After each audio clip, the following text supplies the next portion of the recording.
pour essayer de faire un peu la rétrospective. En 2019, dans la loi dont le Parlement a voté l'autorisation pour les pharmaciens de prescrire et de délivrer et de injecter les vaccins.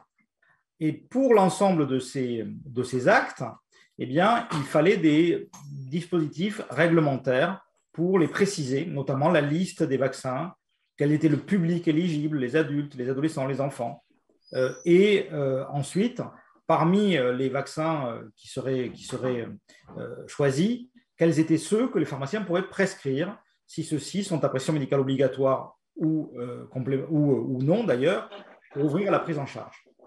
Donc voilà, donc, nous avons fait une grosse partie de la démarche, puisque c'est l'essentiel. Nous sommes accordés avec l'assurance maladie dans la convention sur la manière de faire l'acte et sur le tarif de cet acte. Voilà. Et il nous manque des dispositifs réglementaires.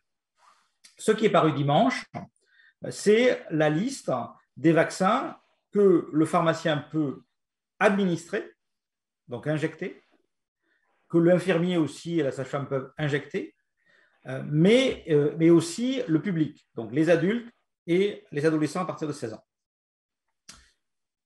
Il nous manque une décision de l'Agence nationale de sécurité des médicaments pour savoir, parmi ces vaccins, quels sont ceux que le pharmacien peut prescrire. Voilà. Et donc ouvrir droit au remboursement du produit. Et ensuite, donc, l'arrêté sera modifié sur cette décision et nous pourrons enfin faire la globalité de l'acte. Donc, il y a pas mal effectivement de communication sur les infirmiers parce que les infirmiers peuvent, en ce moment, sans prescription de l'acte d'injection, administrer le vaccin. Encore faut-il qu'il l'ait, le vaccin, puisqu'en fait, ils n'ont pas le droit de le prescrire à date et ils n'ont pas non plus le droit de le délivrer puisqu'il n'est pas dans le frigo de l'infirmier. Donc, en fait, le mouvement qui est paru dimanche et la communication qui est parue dimanche est pour l'instant de faible intérêt en réalité pour les patients. Ce qu'on attend, c'est de pouvoir faire la séquence complète. Pour les pharmaciens… Mais voilà, c'est une étape en fait. C'est une étape. Pour les pharmaciens, qu'est-ce qui se passe aujourd'hui ? En fait, dès aujourd'hui, vous pouvez administrer les vaccins qui ne sont pas de pression médicale obligatoire, donc à peu près l'ensemble des vaccins sauf la méningite. On va vous faire une information là-dessus pour vous le préciser par écrit. Hein.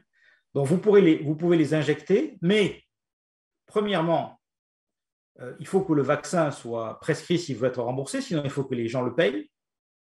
Et deuxièmement, l'acte d'injection n'est pas remboursable pour l'instant, il ne le sera qu'au 1er octobre.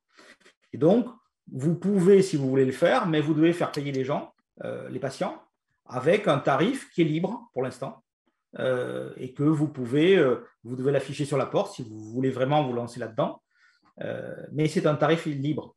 Donc, pour l'instant, retenez pas trop d'intérêt, attendez la fin du processus réglementaire et le vrai départ, c'est le 1er octobre. Voilà ce qu'il faut retenir. Vrai départ de la vaccination le 1er octobre.